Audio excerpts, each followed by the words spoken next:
The image is the cover of our catalog we produced in 2015 in the Gemeentemuseum. It plays with the thought of damask as it was folded in the 17th and 18th century in the Netherlands. And the exhibition we held on Dutch dining culture was curated by my predecessor, Jet Pijzel-Domisse. She's in this picture amongst the napkins folded by Joan Salas, many of whom you'll know. And in that showcase in the front is one of the finest damask cloths that we know. It was made in 1604 and it's woven with a laid table on it. If we look at the details, it's amazing. It's the start of the Golden Age. And when she retired last year, still very active, but we gave her a farewell present. We've woven her a damask tablecloth with objects from our collection in it. Dutch porcelain, the Hague silver. The chandelier in the middle is her favorite. It's a pear, and we've drawn designs from it. Even added candles to it. And this is one of the tests. It's being made white on white, but the test is always blue and white to see if the pattern works. It's woven in Ireland and it gets a gloss in Portugal, and then you have a 17th century damask in this century. Why do I show this? Because I think the decorative arts are not just decorative. They're a way to tell a story. And as I worked before in Palace at Low, this is a print of the palace. I was responsible for each Christmas. We have 3 weeks of setting up about 10 tables with the royal collections in the palace. And this is one of the rare prints around 1700 that you see servants and cooks from the kitchens in one of the wings walking across the square with pies, with a pork's head, bringing the dinner outdoors to the dining room. We make installations like this with the silver collections and the porcelain collections from all centuries. And then we had a garden party. I made this in the palace garden, and it's a play, again, celebration of the past. This is imitating the Wörlitz Park in Germany, and it's the favorite place in the world of these two people, and they're very dear to me. They're my mentors, Clemens and Neeltje van der Ven. Clemens has passed away, but they received a royal award for their contribution to the arts in the Netherlands, and that's why we celebrated that. In his house, there's a big sign. He always told me, in the art of creation is celebration. We made a rock candy Vesuvius Folly, and we had fireworks lit on it. And once again, from the 17th century onwards, dining is a way to bring people together to celebrate. This is one of the rarest findings from Jet Pijzel. It's dated 1658, and it has one of those love plays with glasses. We've never seen it before. We know a lot. There's a lot being written about games at the table and a man and women sharing glasses and drinking from one, but you rarely see it illustrated. Another very nice piece from our collection, it's an Austrian glass inscribed as early as 1564 with the names. We don't know if it's a family, if they're friends, if they're members of a society, but some people marked their time in the 16th century by signing with a diamond their names on the ribs of the glass. And when we go to the 18th century, this is also a way to celebrate. A little bit too much wine. We all know the Cornelis Troost images. But if we start to zoom in, we see all kinds of glasses from the roomers. But look at the buffet. Here are the Dutch engraved lead glasses.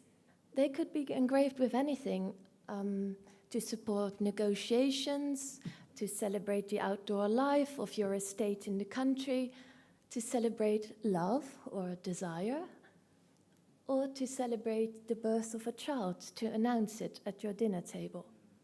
It's a tradition that starts in the 17th century and often is also used to toast to our Stadtholder.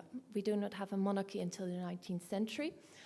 This is an image of The Hague, where the Mauritshuis is, and here a toast is being made to the Stadtholder. It's 1672.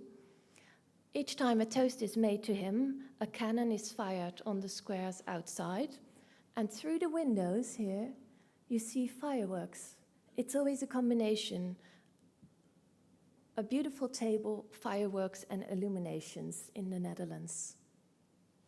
If we zoom in, you can see all kinds of pyramids on the table, beautiful mounted glasses being served. And this tradition continues. This is a firework in, if I say it right, 1746. The Hague is the political center of the Netherlands with a lot of international diplomats, and this is a celebration of the crowning of Emperor Franz I. This is the firework, the temple with the illumination on top, light inside, and all the streets are also being illuminated with transparencies that are being painted on. This is one of the sugarworks being made for these festivities. You might have seen them. They're divided in 4 different tables, settings, all showing temples and gardens. If we look at the largest 4th piece, on top, the temple is crowned by an illuminated globe painted with the planets and the stars. There were always lights inside these sugarworks. The confectioner was Pieter de Gellicke. We know who made it. Then, only 3 years later, in 1749, the Treaty of Aachen is signed, and it's celebrated again in the center of The Hague. This is the Temple of Peace that's being built from wood. Large fireworks, all with illuminations within this building.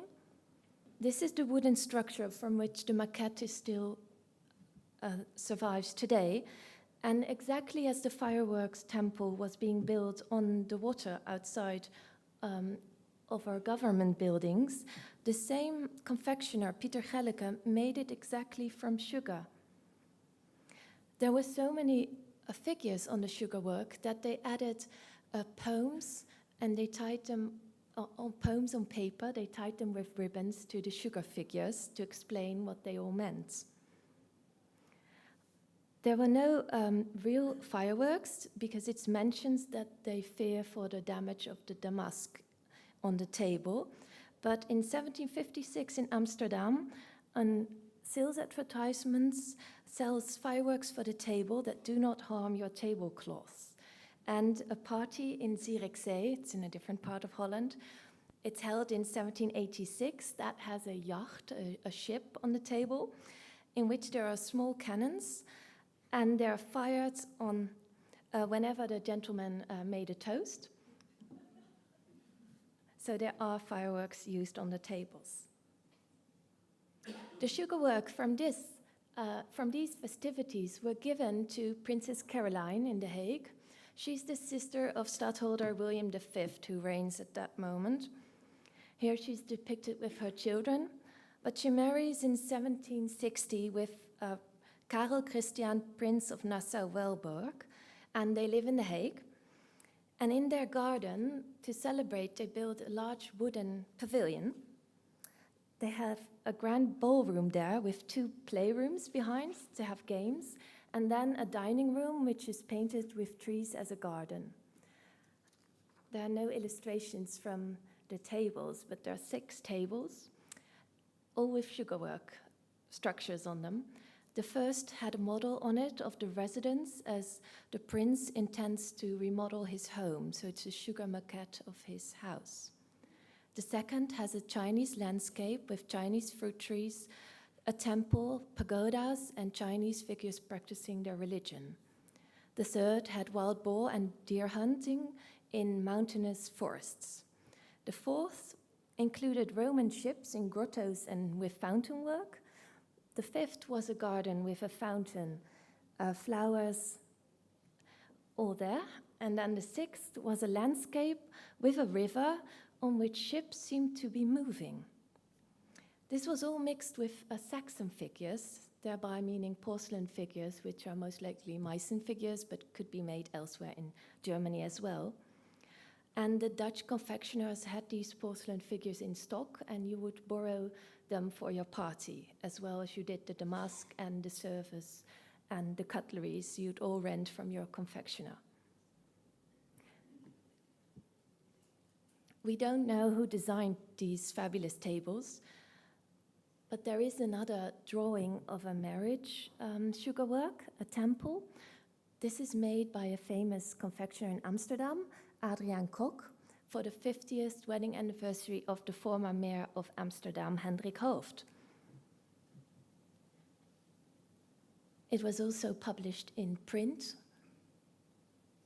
And if we take a look at the center of the table, there's an allegorical figure of the Golden Age, resembling the Golden Wedding, and she lights a fire in the center. The apparently floating cloud on top was made of sugar as well. And on the bottom of this tablework, there's all sprinkled sugar here. It's often mentioned, and it's in colors to make up the garden. And the temple itself is placed on a bed of flowers and herbs. And behind the joint armorials, which are here, there were lights hung to illuminate them. And it's recorded that when this was shown to the public, the people were looking through the windows outside and they were all cheering when it was revealed. So it must have been very, very impressive. And all the guests present were given a poem explaining what they had seen in the dessert, and the sugarwork itself was displayed for several days with the confectioner. The Centraal Museum in Utrecht still has many sugar molds, very refined ones, making temples and gardens. This is a private collection to show how sugarwork figures could be made in 3D. And for Palace at Loo, from the molds in Utrecht, a reconstruction has been made and adapted for a royal table. This was a year we had the garden on the table as a theme. But we also combined it to make it with a construction of the corps de logis of the palace, and then used the molds for the little temples on the side and combine it with European porcelains that were from the royal collections. Our Stadtholder also went to dine frequently. When he became Stadtholder, the areas wanted to celebrate this new ruler. This is a drawing from a dinner he attended from the dessert table. It was the third course. He was sitting here, but then here it's described what is being served in glass bowls: ice cream, sweetmeats, jellies, cream cheese, and all sorts of fruits. This was drawn by the confectioner, and it's held in a house called the Fundatie van Renswoude, which is a treasure trove. It was included in our exhibition, which only focused on tables with provenance items that could be traced back to the 18th century. This house still has all the records, not only of all the dinners, but also the purchases. This is the purchase of the service in 1764. They bought it at a fair, such as this one in The Hague, where actually the Stadtholder attended as well. Another dinner given by the town of Amsterdam in the City Hall, 1768, 2 years later, again for Willem V. And if we zoom in, we see again sugarwork temples, the middle one where the Stadtholder is sitting here. You see the whole garden layout with sugarworks and probably Saxon figures in the temple. Glasses are all served from the buffets. And this is the grand ball given in the City Hall at the same time. Everywhere illuminations with little candles. Also, the entire outside of the building is being illuminated for the festivities. And the whole town joins in, at least those who support the Stadtholder. His monogram is here, and these are drawings from the transparencies in front of the window. There are many books and prints on these. One more to show you, made for the University of Leiden to celebrate their 20th and 200th anniversary. Within it is Minerva. Let me see. And this is the one we made in the exhibition. We didn't make it of Sugarwork, but we had it made in 3D. It was modeled in the computer and then printed in plastic. So that's the new way to make Sugarworks. Makes life easier, but it's not. We looked at it with Ivan Day. He came over to have a look at it, and it's not as charming as when you would have made it yourself with some irregularities. But of course, it's easy. It can last longer in a museum for us. We combined it, just like the example before, with the city virgin that represents freedom in the Netherlands, and with the heroes of the patriotic movement. So this is showing anti-Orangist, anti-Stadtholder. We had political debate whether we should support the Stadtholder or not, and also the party that was against him. It was mainly because the Stadtholder was too much allied to England, actually, and we wanted to be more independent and trade with America. This is one of the dinners given by the other party, by the patriotic movement. It has a giant temple in the middle. Let me see which year this is. This is 1786. It celebrates the alliance with France that was signed on the 10th of November, 1785. First of all, please have a look at this wine bottle cooler. It has actually glasses in it, and it's one of the few representations of like a monteith in use with the glasses in there. Under the dome of the temple, there's a drawing of it, actually. If we zoom in, you'll see all these pieces here. This is a drawing of the centerpiece, and it shows Louis XVI and the Dutch Virgin giving each other their right hands to seal the alliance. Then there are drawings of the other pieces as well. This is what they wanted: free naval trade foremost, and justice for the nation, equal rights. And then on the outside was the Netherlands and France, both growing and flourishing and being prosperous. Later that year, another party was held for the same event, but in a different town, because these patriotic movements all competed with one another as well, who could build a bigger temple on their table. This was a dinner combined with a theater first, and then having a garden party, because this is not indoors, this is a wooden pavilion built in a garden, and these pillars all conceal tree trunks. Here you see chariots. They include Mars and Neptune to symbolize the land and sea powers of the Republic. And the 4 obelisks here are dedicated to agricultural wineries, the arts, and the temples on the corners are dedicated once more to the Netherlands and France. At these dinners also metal coins were given to all those who attended. But what kind of ceramics would have been on these tables? We had for a short time a production in the Netherlands, in Loosdrecht, Weesp, Amstel. This is an example of some sweetmeats or bouillon cups, ice cream cups we purchased 2 years ago. They were decorated in The Hague, but the porcelain in The Hague was not made there. It was brought in from Ansbach and Tournai. So it was only decorated in the Netherlands. We, for a long time, thought we had actual porcelain production in The Hague, but that was only discovered in the past decades that it actually wasn't. But it's painted with the Mauritshuis and all these scenes from the city of The Hague. But still, the most important dinner service we know today made for the Stadtholder, or a dinner given for him, it was made in Meissen in 1772 with all these views of the Netherlands after Prince. There are about 440 pieces identified or known. Palace at Low has about 170. This is the view of the city of The Hague.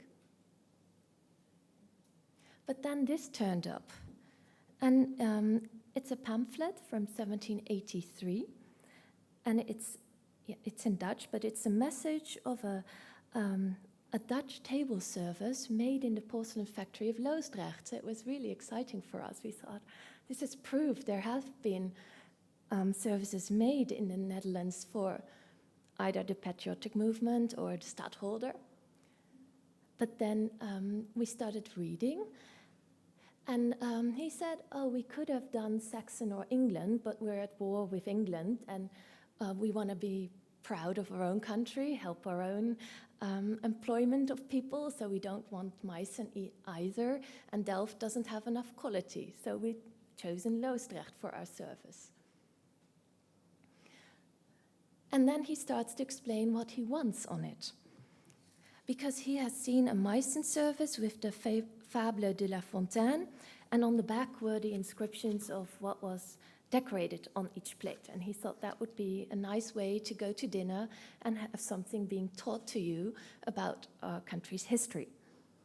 So he thinks he'll have that too, but he'll have the words on the front so you don't have to turn over your dish with the food and it will fall over you. And so he thought he was being clever.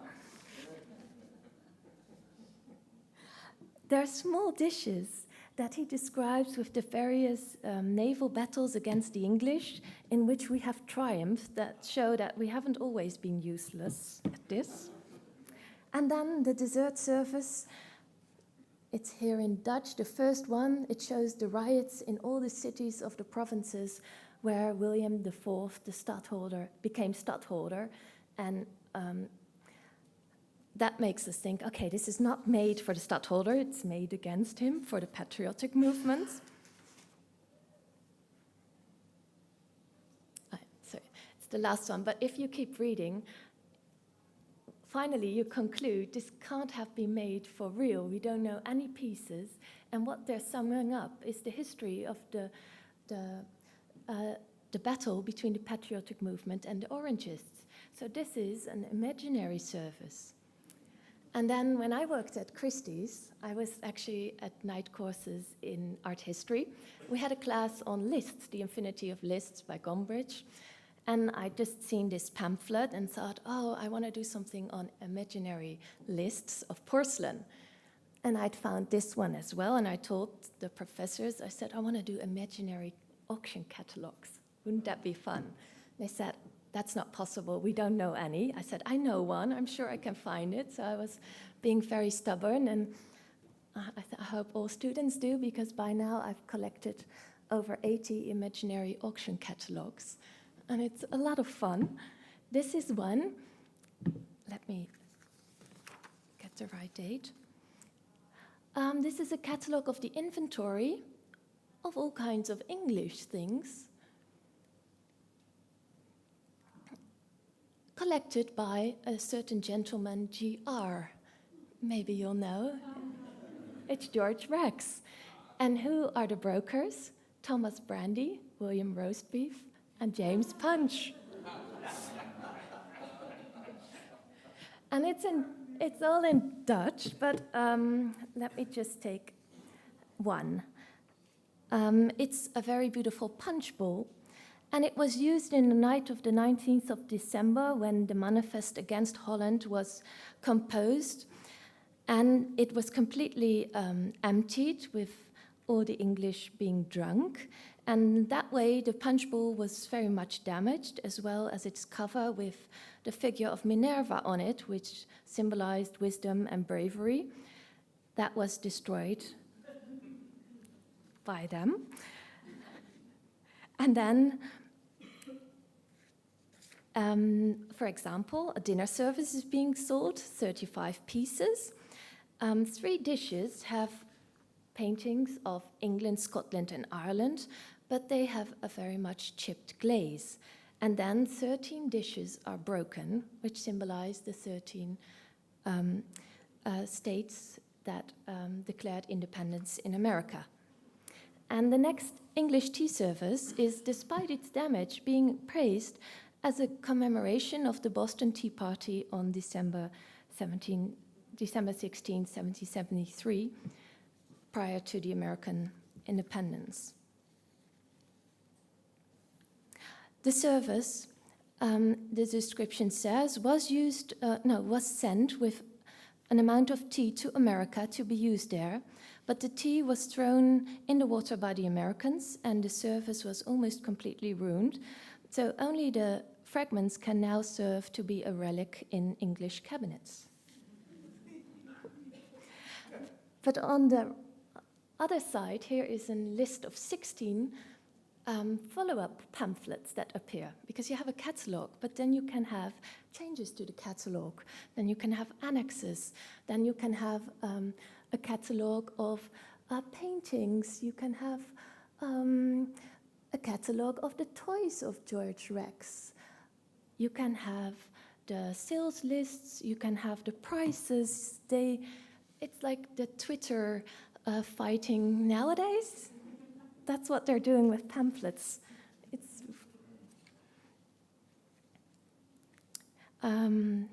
again with the toys in that catalogue, the punch that was in that punch bowl drank the night all the trouble started.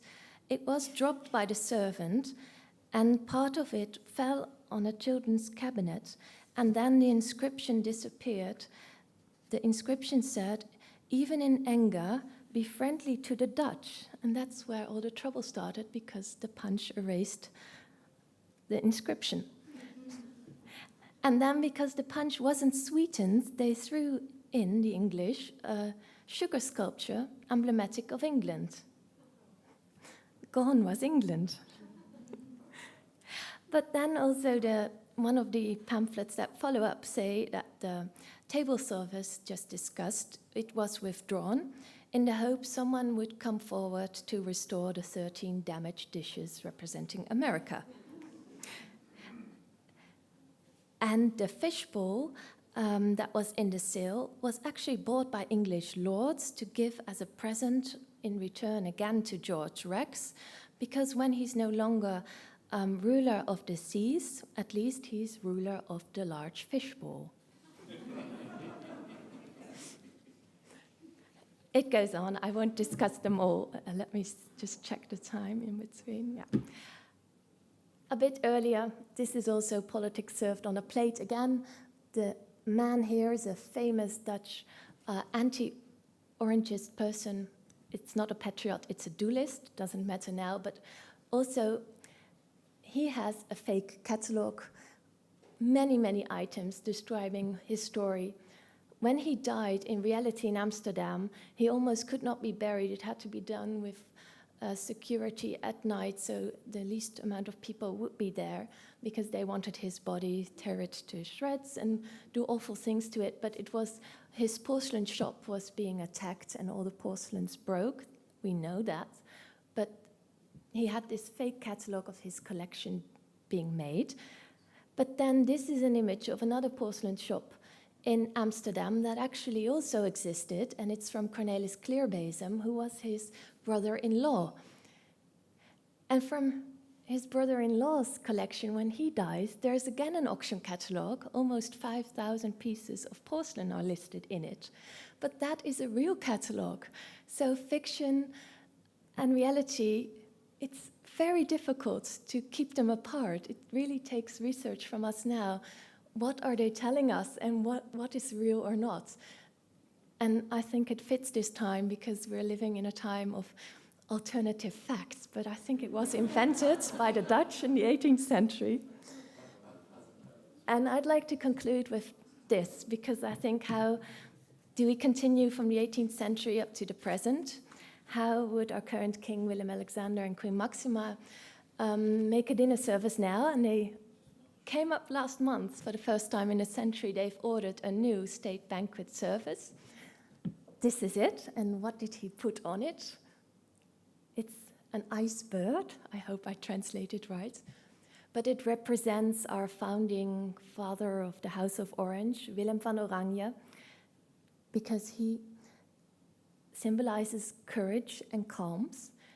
And the inscription related to Willem van Oranje is at the back, like we would have done in the 18th century. It says, "Savis tranquilles in undis, calm in the raging waves." And I think that's the best thing a monarch can do now or then. And I hope we can use and continue to use dining culture as a diplomatic means to bring people together. Thank you.